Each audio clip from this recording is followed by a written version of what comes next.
Cette plateforme est assez dynamique, on reçoit quasiment des messages tous les matins, donc ça tombe assez tôt. Après on n'est pas pollué non plus, ça nous permet d'aller voir ce qui a été apporté, d'aller voir les contributions et puis en même temps bien sûr de pouvoir y contribuer à notre tour.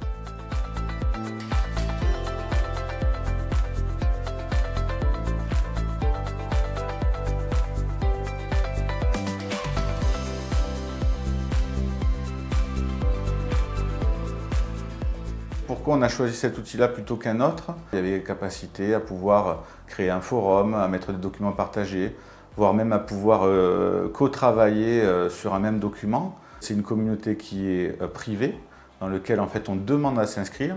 Et en fait, moi je ne valide les inscriptions qu'à l'issue d'un entretien, dans lequel j'ai un échange en bilatéral avec chacun des membres pour savoir déjà où ils en sont dans leur démarche, est-ce qu'ils ont des difficultés, des questions, des choses comme ça. Puis surtout aussi de leur expliquer un petit peu cet esprit de partage et collaboratif qui est attendu, parce qu'en fait la gestion de crise c'est que ça, quoi.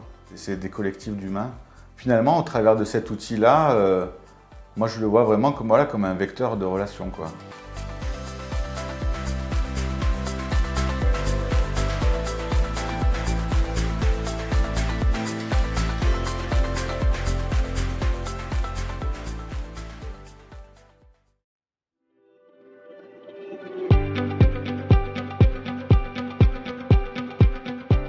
Notre projet de constitution du plan intercommunal de sauvegarde a été réalisé sans intervention d'un cabinet extérieur, c'est-à-dire ce sont les ressources internes qui ont été utilisées pour pouvoir construire ce plan intercommunal de sauvegarde. M. Tornel a mis au point, à partir de la plateforme expertise de territoire, une plateforme locale qui nous a permis d'échanger régulièrement avec l'accueil, la documentation intérieure, le fil d'actualité, la veille, le profil de chacun des participants au comité de pilotage, et c'était un outil de travail précieux qui nous a permis d'être plus efficaces et de gagner du temps. Pour adapter nos besoins à la plateforme, nous avons créé une communauté que nous avons appelée Comité de pilotage PICS STRL Côte d'Azur Agglomération, dans lequel nous avons intégré les élus des différentes communes et de l'agglomération, mais aussi les fonctionnaires de l'administration qui travaillaient sur le sujet.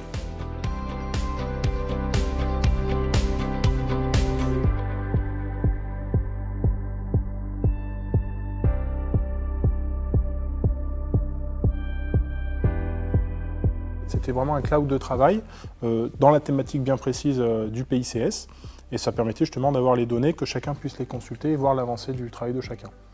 Donc nous on récupérait de la donnée, l'agglomération nous envoyait de la donnée, et c'était vraiment une co-construction et voilà, un échange.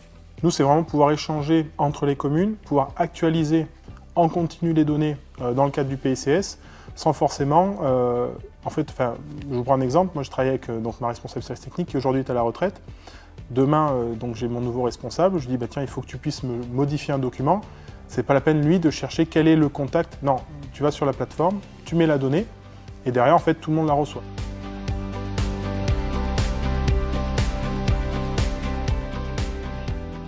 Aujourd'hui, on s'en sert plus comme un outil de veille, donc on a accès à toute une gamme de documentation, de veille réglementaire, etc. À l'avenir, je pense qu'elle a encore un grand rôle à jouer, la plateforme, puisqu'avec l'intensification des risques et puis la multiplication, on voit bien que tous les risques majeurs se multiplient, quels qu'ils soient.